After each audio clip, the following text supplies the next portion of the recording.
all the time, and we're talking about the bracha of light and darkness, etc., etc.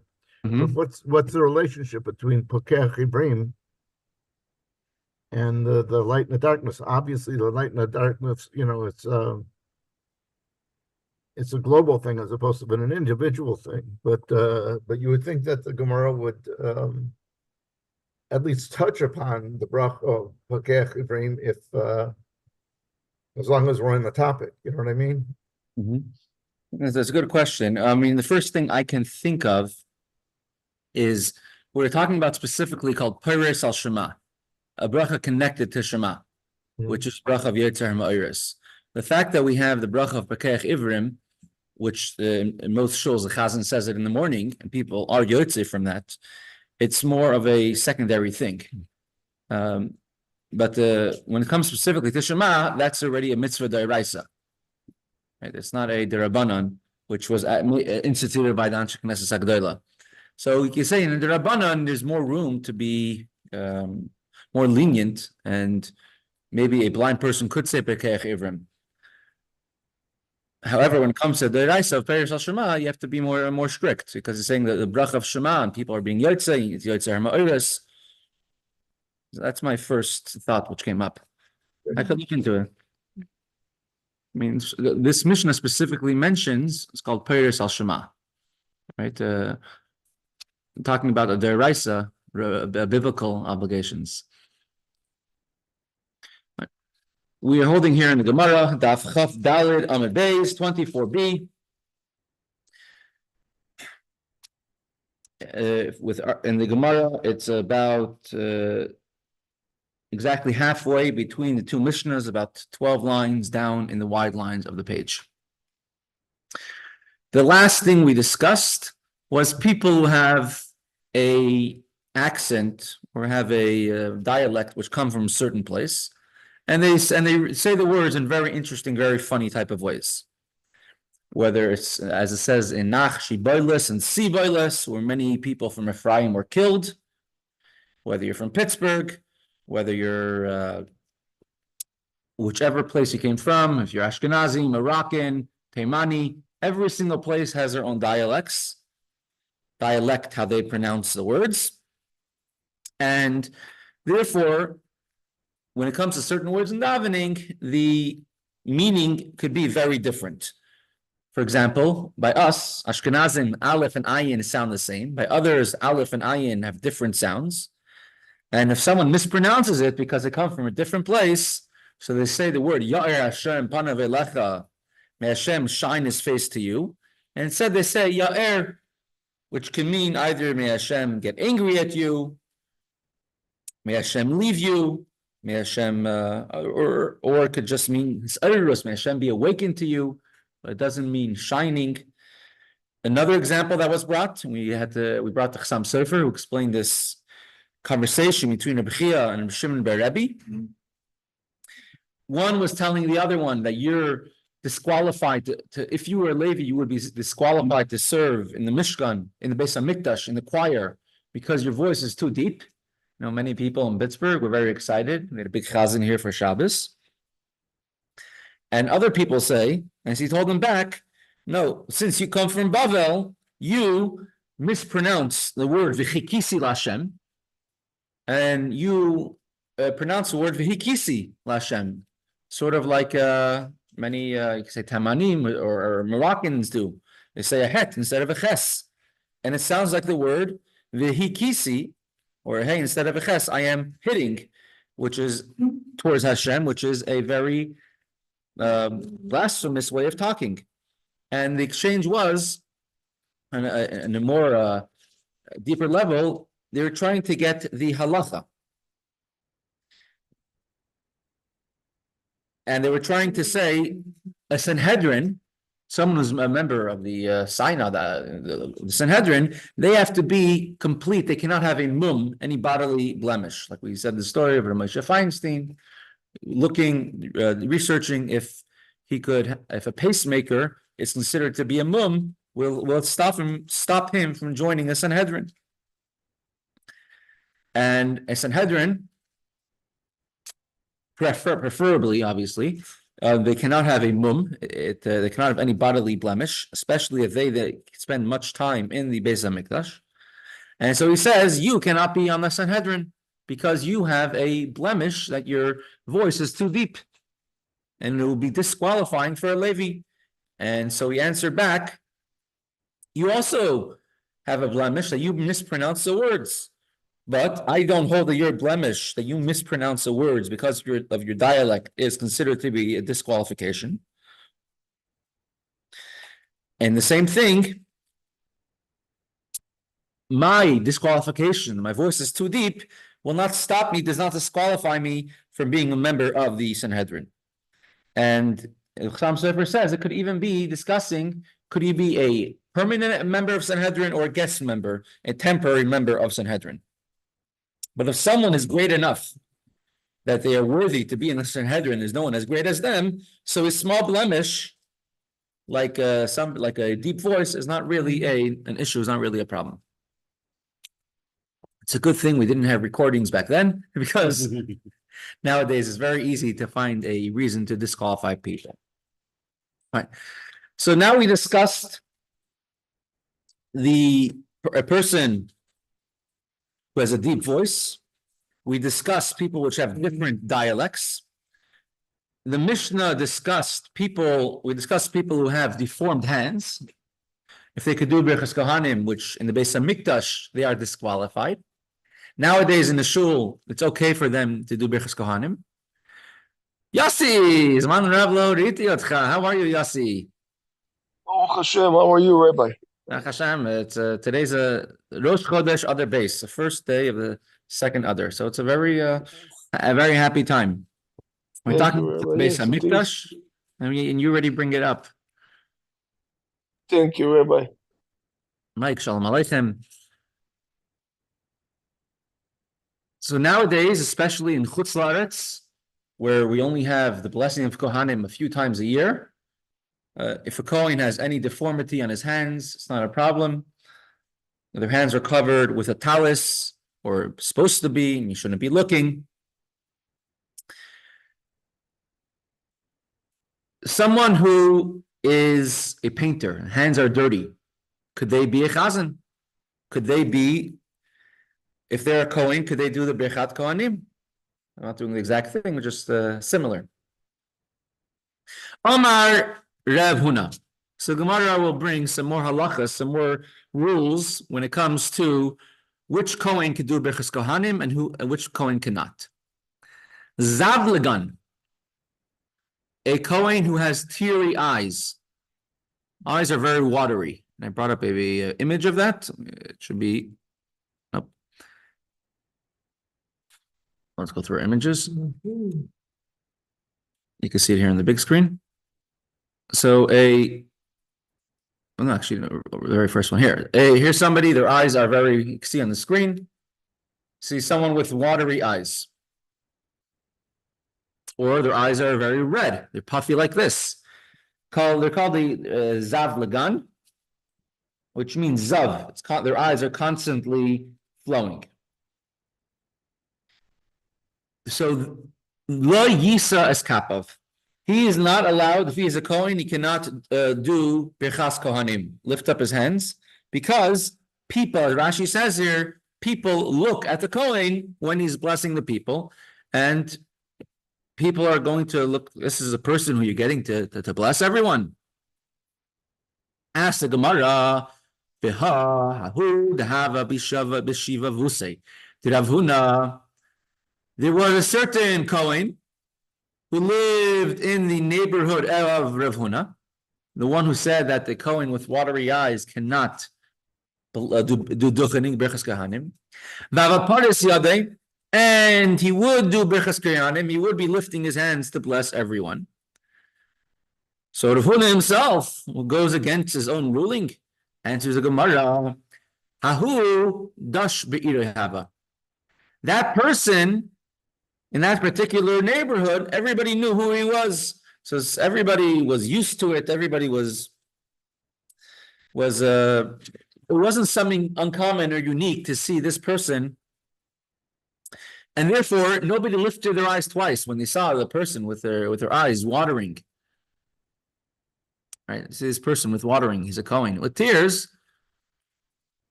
so such a person won't raise any red flags. He's normal to see. And therefore, he could do a Berchas Kohanim.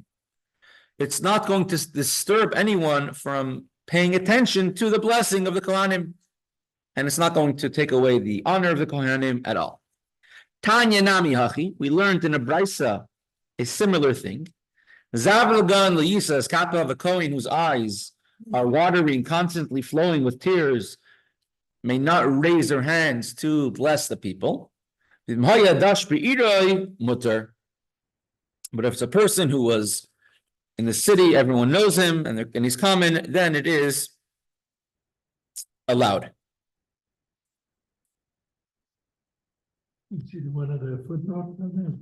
What does the footnote say? It says that he's drooling on his beard Again? rather than his eyes. Some say it means that he drools on his beard. Very interesting. So I can understand. People say it's not respectful for such a person to be, to bless the people. If everybody sees it, it's fine. Amar Rabbi Yochanan says, Suma be'achas me'einav lo yisas kapav. If someone is blind in one eye, a Kohen, he cannot do Birchas Kohanim, cannot raise his hands. Because people look at him, and again, they take away their attention from him. Ask the Gemara, there was a certain Kohen who lived in the neighborhood of Rabbi Yochanan, the one who made this ruling, saying a blind person in one eye cannot do Birchas Kohanim, and he was blind in one eye. And he will do Birchas Kohanim. The Gemara answers, Hahu dash be'iroi hava. This particular person was very well known in his city, and therefore he was allowed to do Birchas Kohanim. Tanya Nami Hachi, we learned a similar brisa. Sum b'achas me'inav lo yisas kapav. One who is blind in one eye may not do Birchas Kohanim. But if he's a familiar figure in his town, then it's allowed. It's not a problem. People will not. If people are familiar with someone, then it's fine. What would be what difference would be made? Unless his eyes not that developed and it looked different. But if he just couldn't see out of one eye, how would it make it? So if someone can't see in one eye, their eye could be lazy, wandering around. So it doesn't look proper. There's a story of the Maggid of Mizrich that he one time saw like a clay pot or a clay jug, and he looked at it and he said, the craftsman who made it is blind in one eye. And they went and they find out who made it, and it was true. The craftsman was blind in one eye. They asked the Maggid of Mizrich, how did you know? You ever met the craftsman? He said, no. He says, I asked him, how do you know? He says he could see in the jug, he could see the Dvar Havaya, the word of Hashem, which is keeping it alive, which is giving it chayis, which is constantly creating it, Hashem's word. And he could see the way it was made was by someone who's blind in one eye. And therefore he could see. So when someone's blind in one eye, spiritually, it means that there's something different about it. Maybe nothing to do with them, not their issue, not their reason, not their fault, but there's something spiritually different. And there's also a reason why you would think that they should not do Birchas Kohanim, which is interesting. This is specifically nowadays in Shul. In the Beis HaMikdash, even if the whole entire nation knew who they were, if they had any deformities, which, right, if they had missing a hand, a foot, their eyes are watery, tearing up, too red, in the Beis HaMikdash, it wouldn't help, because a balun, someone who has a blemish, would be disqualified for the Beis HaMikdash. But not in the Beis HaMikdash, a Kohen definitely could bless. As it says, Daber Aaron v'Abanav, speak to Aaron and his sons, tell them to bless the people. Hashem didn't make a condition, you got to be a complete Kohen. To be in the Beis HaMikdash, you can't have any disqualifications. So, for example, let's say a Kohen is in a wheelchair. Could he do Birchas Kohanim? Yeah, serving in the Beis HaMikdash, you couldn't sit, you had to stand. No one's allowed to sit. So in the Beis HaMikdash, you would be disqualified. But in the shul, Kohen in a wheelchair is allowed to make a bracha as long as he cannot stand. He is allowed to do Birchas Kohanim. A disqualification, which is a person's fault, that disqualifies them even today. For example, a Kohen which drinks wine, or someone who's drunk, a Kohen, he cannot do Birchas Kohanim. He cannot do the blessing of the Kohanim, even today. Because that's a disqualification which they could fix. He could just not drink, and then they could do Birchas Kohanim. But something which is not in your hand, nothing you could do about it. Tosfos over here on the page writes an interesting thing, that even today, if a Kohen is having a blemish on their foot, it also disqualifies them. If they're not wearing shoes. But if they're wearing shoes or socks and you can't see it, then it does not disqualify them. And the reason he explains is because people don't look at your feet usually. So if someone has a disqualification or something strange about their feet, it's not really something you could see so commonly. I mean, when Kohanim are duchen English, they're wearing socks, or they're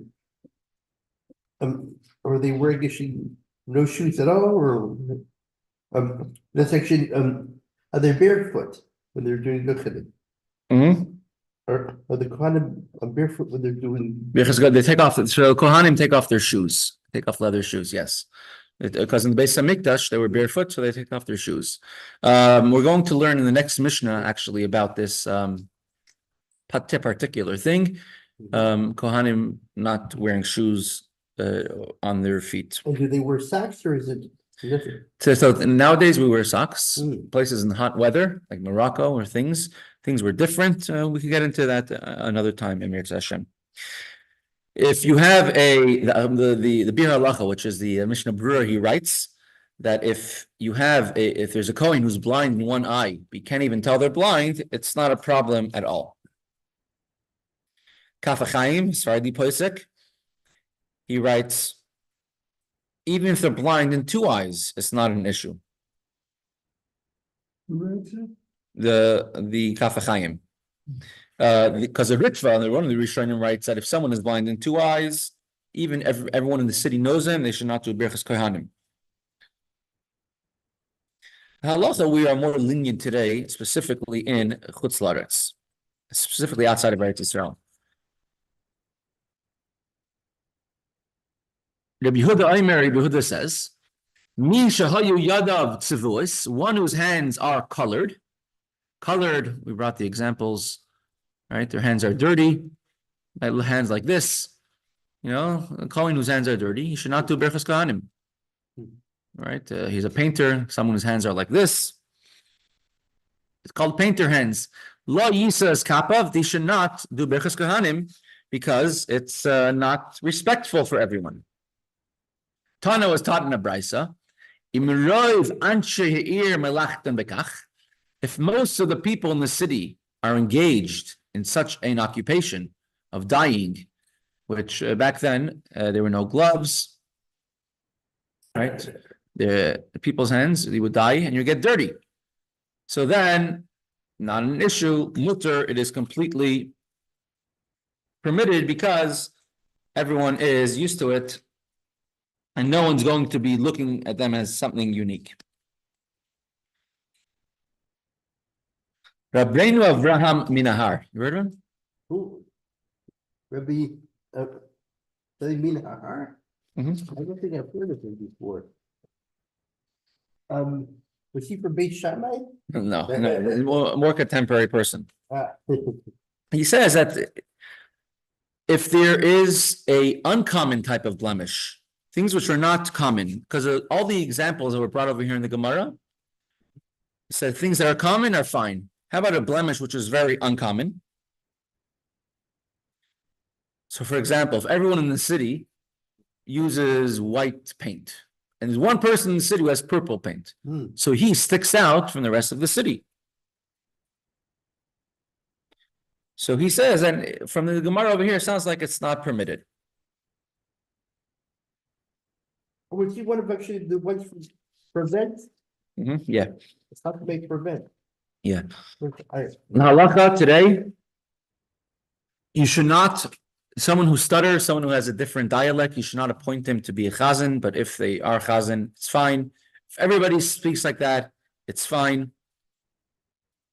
A Kohen who has a stutter or a Kohen who cannot pronounce the words properly, they should not be do birchas kohanim if they're the only Kohen. But if everybody's used to it, then it's fine. Nowadays,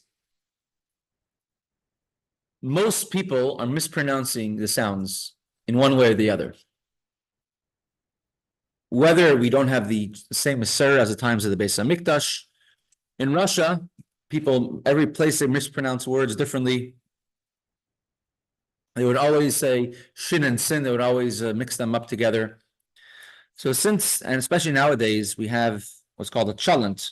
You know, everyone's from all over the world in different places. And you have Jews coming from every city. You have Ashkenazim, Svardim, Teimanim, Chabadnikim, Russians. Everybody has a different dialect. You don't have to worry about particular dialects, how people are saying. There's a very special story of the Rebbe, how sensitive you have to be to somebody who looks different than everyone else, who has a body deformity. There was a certain person who lived in Crown Heights. He became more like a he became, I think he was always firm, maybe became more firm later on. And he was once in a terror, he was a victim of a terror attack. He passed away about 15 years ago. And since he was in a terror attack and he almost died, and doctors almost gave up on his life, and just managed to survive with extreme miracles. Married, he had children, a family. I'll bring up a picture of him soon. This person had a very deformed face. His face looked very unusual. and it was because of the terror attack? Because of a terror attack. I could bring up a picture of him soon. Now, on Erev Shabbos, on Friday afternoon, is a special time called Drumita Deza. Drumita Deza is a Kabbalistic thing, which is called the time of sleep in heaven.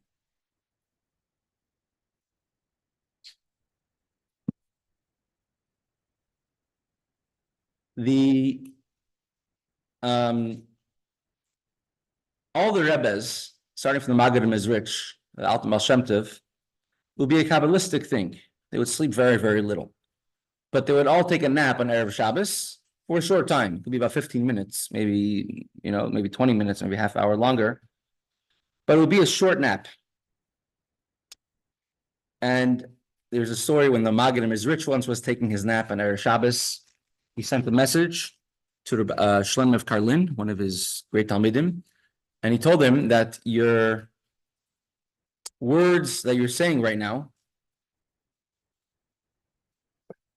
are actually your shirim that you're saying is causing such a ruckus in heaven that it's not letting me sleep. Please stop saying shirim. So we see from there that as great as Shlomo Karlin's shirim was, the sleep of the Maggid was even greater.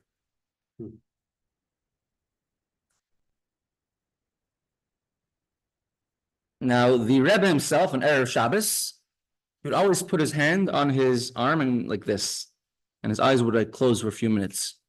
Right by Mincha on Erev Shabbos. Usually during Chazaras Hashatz. You would never see it, ever. I mean, the Rebbe will go for, minimal sleep. We're talking about half hour a night, or not at all, right? The Rebbe would have Yechidus till the morning, leave 7:70 at 7 in the morning, come back at 9 o'clock fresh for a new day's work. It wasn't a natural thing. So the Rebbe on Erev Shabbos going like this is something unique. The Rebbe never yawned in public, except for one night a year. which is the first night of Rosh Hashanah, the Rebbe would yawn in public. It was what? Yawn. What is it? Why is that? You know, because it's idea that also on the first night of Rosh Hashanah, before the blowing of the shofar, the world does not have its chayas that it used to have. So you see on it, and when again? We see on when again? Only the night of Rosh Hashanah. There was a particular, and the Rebbe would always put his hand down on Erev Rosh Hashanah, on Erev Shabbos, and it was idea of Devekos. You could see it. The Rebbe would sit down facing the crowd. I'm gonna bring up a picture. Hold on a second. Just bring up a picture in a second.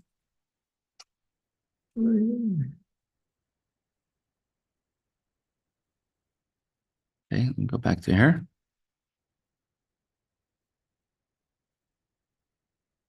Here. Here's a picture of it. He would have his hand up. This is from Erev Shabbos Mincha. Now, Erev Mincha and Shabbos wasn't before Lichbench, it was 3:15 always, right? 3:15 in the afternoon. Right? The Rebbe, here's right? And there's many other pictures like this. The Rebbe standing over the bima, putting his hand on his forehead. It's called Dormita Deza, meaning it's ideal pi Kabbalah. So the other Rebbes would actually take a nap. The other previous Rebbeim, they would sleep for a short time. And our Rebbe would not sleep, but the Rebbe would put his hand on his forehead the only time that the Rebbe would do this during the week. So there was a certain person who, let's read the story here. There was at one point, right, the Rebbe stopped. Some Erev Shabbos, the Rebbe wouldn't do it. Now, for many, many years, the Rebbe did it, and for some weeks, the Rebbe stopped doing it. Why would the Rebbe stop? Now, since there was this person who had a big deformity, right? The person who unfortunately didn't look normal. He looked, after the terror attack, I'm saying his entire face was blown up. He was almost blind, that he could barely see. And people noticed a pattern. Whenever he would come to the Rebbe's mincha on Erev Shabbos, the Rebbe would not put his hand on his arm like that. Whenever he was there. And when he was not there, then the Rebbe continued doing what he did for many, many years. What wouldn't he do if he was there? The Rebbe, like this picture over here, this particular picture over here. This picture over here, which Okay, see the Rebbe leaning on his arm? Leaning on his arm? He's shielding his face, right? Or his eyes. Yeah, but it would only be an Erev Shabbos. But if you said there was a person who would come, So the person who will come, the Rebbe wouldn't do it. Why? People finally put one and one together. The Rebbe didn't want this person to feel that the Rebbe is turning his face away from him. He doesn't want to see him. So as great as it is, Kabbalistically, we cited the story of the Magdim is rich, right? To close your eyes in Erev Shabbos. As great as it was, the Rebbe did not want to make somebody feel uncomfortable. Somebody feel that he doesn't want to be seen. I heard that story before. All right, so I'm going to try finding the picture of the person. Usually I do this before the shiur, but I can't find it right now. But you see a picture of the person. Oh, I found it. Hold on a second. Let me see. I'll bring it right up. Hold on, let me bring it right up so just to get a better understanding of the story. His name is Shimon Pachima.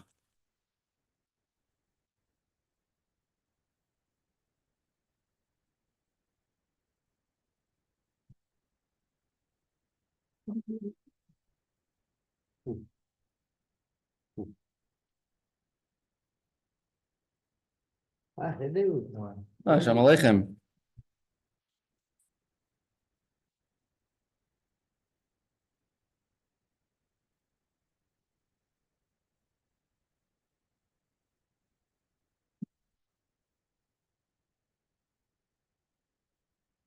Okay, let me just do it one more time.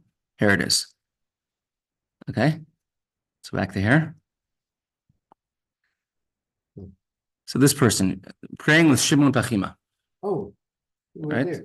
Yeah, could be good to So see. here is this person, you see? Yeah, Shimon Pachima. So he passed away. How many years ago was this? 2018. Okay, so more recently. This is what he looked like.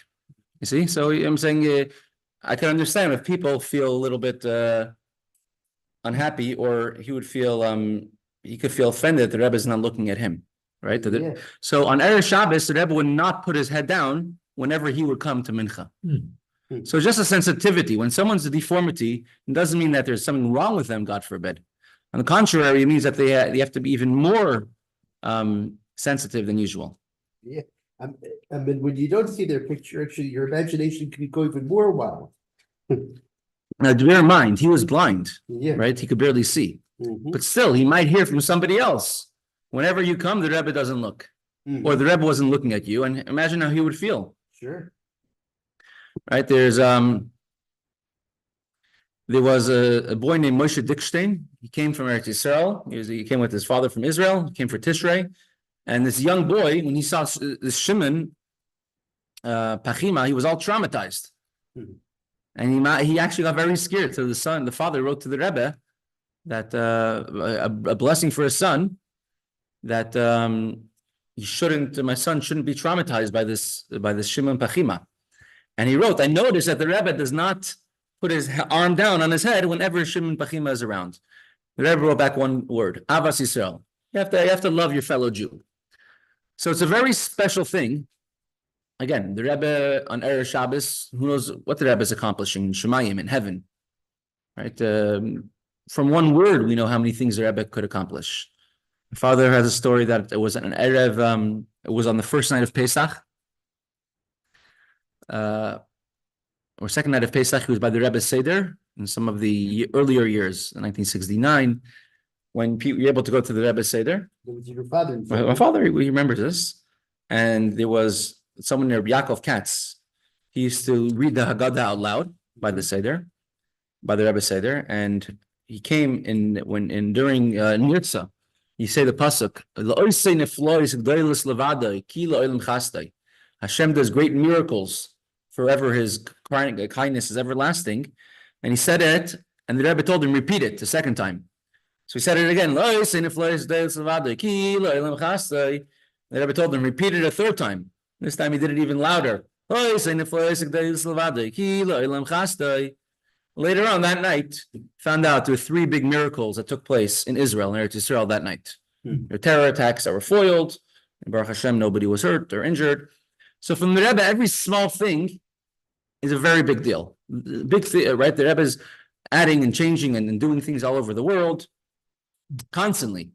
And so for Avos Yisrael, for another Jew, the Rebbe, even a Jew, couldn't see, but just in order they shouldn't be upset or offended hearing from someone else. The Rebbe would not look at you during Mincha. The Rebbe would change from his minhag that is happening. So just the idea of how to approach when you see someone with a deformity, it's a sign. That you have to have even more Avos Yisrael than usual. Right.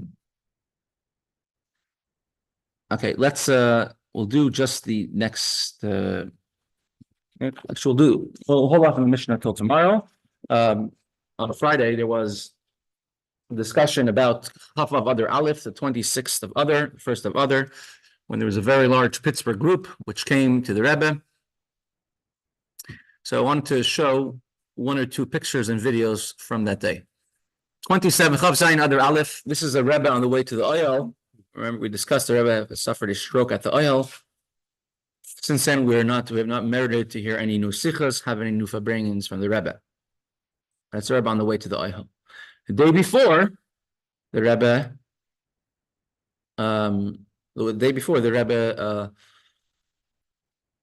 gave out dollars, and many special things happened on that by that dollars. So we're just going to do, besides for Pittsburgh, a few hundred people from Pittsburgh going by the Rebbe. So we'll just go through several of them, but this particular video is very unique. So we're going to show this one. Had a hair like that. Wow. Oh, yeah. His name is Sam Dom. He was a big balabais, a big baltaka. Aha. Where is he from? I believe New York, but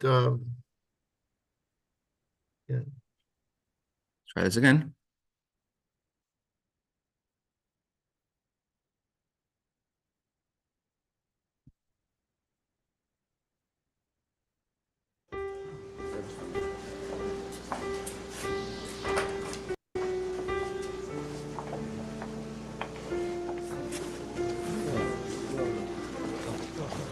Shiba. My grades are good. So this is where I want to get to. In London at Beit Chabad in Edgware. 3 years ago you gave me a blessing. My son was born and he was born.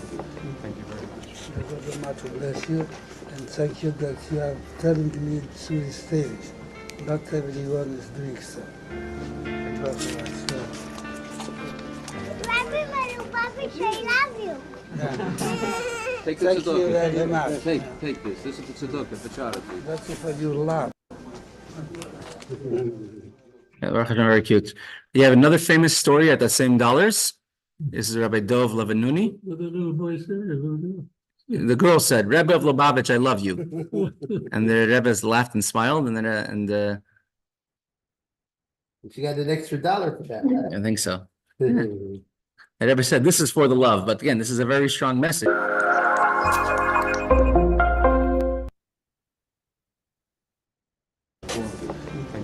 Telling me through God bless you. Rabbi, my little puppy, say love you. Take Thank you very much. Take this. This is the tzedakah for charity. That's for your love. It's for the love. Yeah, an extra $1. Yeah, same the idea of that's for the love. The father also got it, I think, an extra $1.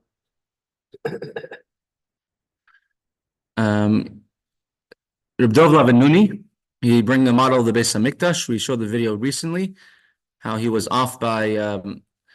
He explained how he made a miscalculation because he was not measuring the ramp of the Beis Hamikdash, was off by like a fraction of a millimeter. The Rebbe told him this particular day.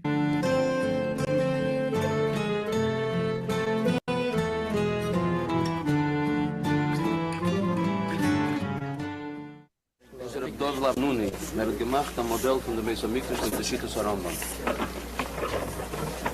Ze brengt natuurlijk de pictures en de model gebrengt ze was. En dat is dan terug. Ja, Dus dat dan wil nog hij hem maar. doen. Als een minuut. Doe de geifel. Nu zijn de toeren. We dan kunnen wazen, zodat we de zeven gaan. Dan kunnen we het lenen. Dat is met de Shitas Rambam. Broken wat zorgen. Nee. Het slag eraf.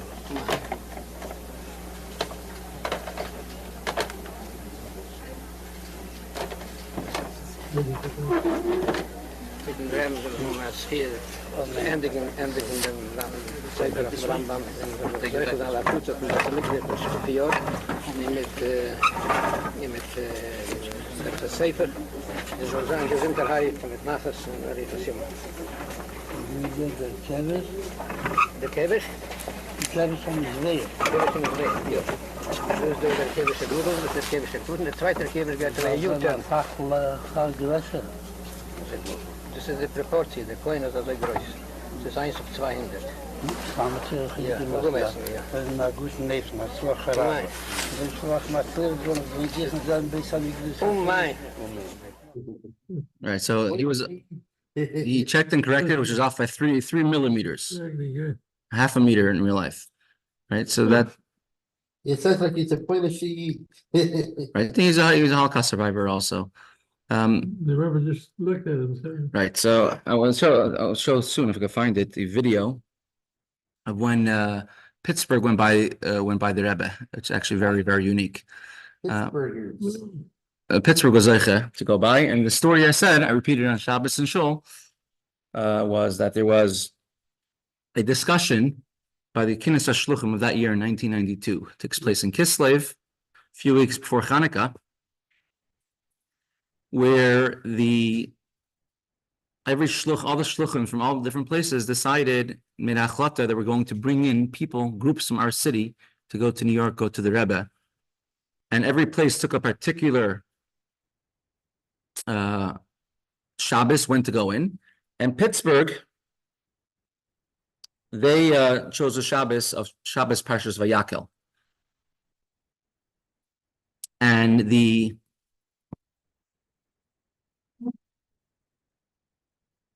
show Shabbos Parshas Vayakel,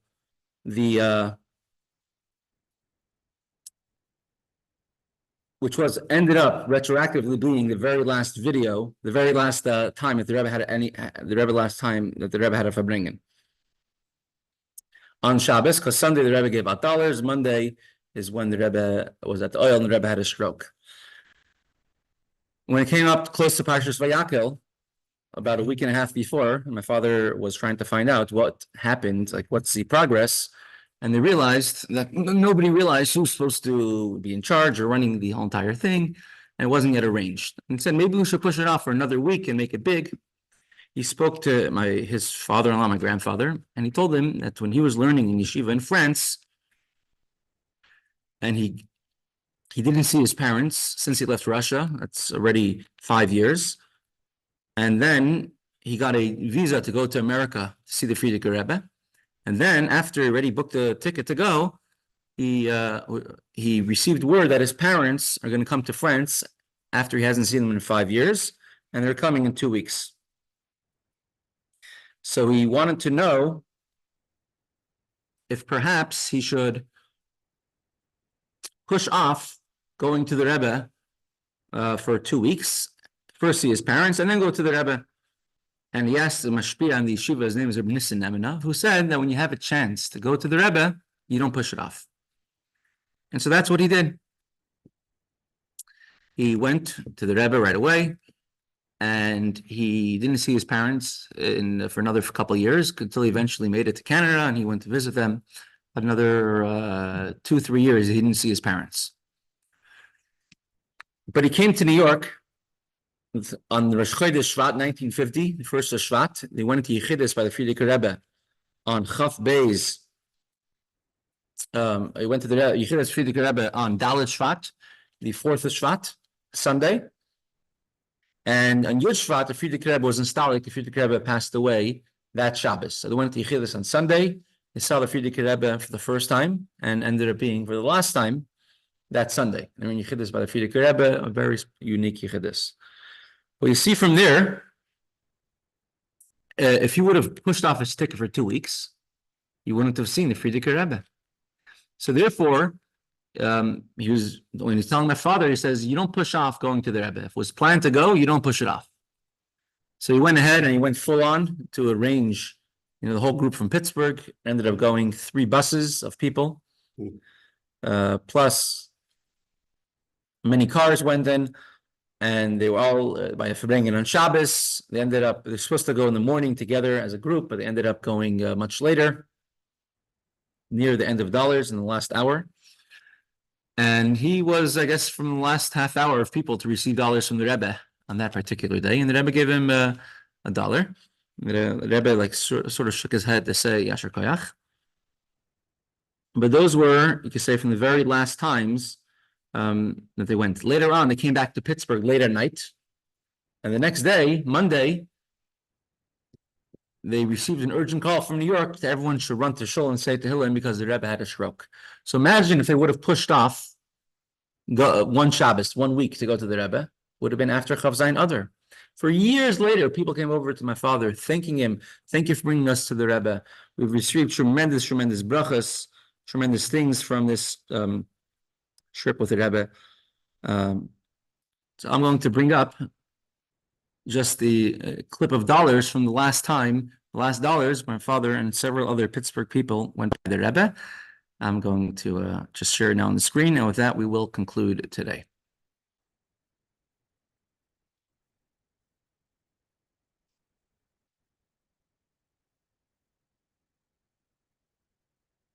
Our store is so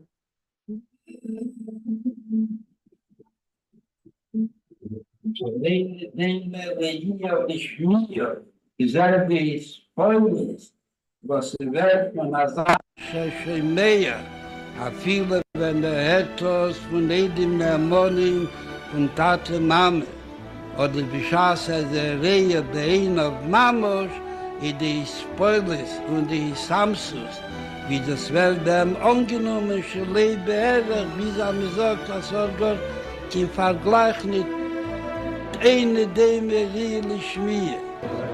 Beschaß letztlich wegen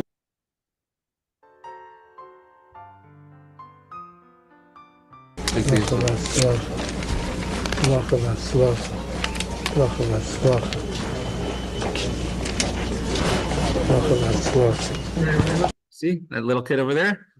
That's my father going by the Rebbe, and that's me right over there. Oh, that's you. It's me. What are they?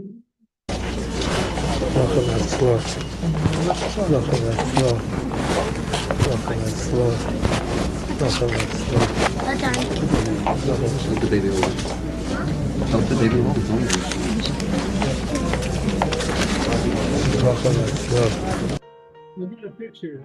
Here's the last dollars. You could go through all the tapes to find this. I don't know. The They- bad picture. Yeah. בשורות טובות. You recognize this person? It's Yanko Peled. Yes. Yes. זה בדברים. My friend that all your family.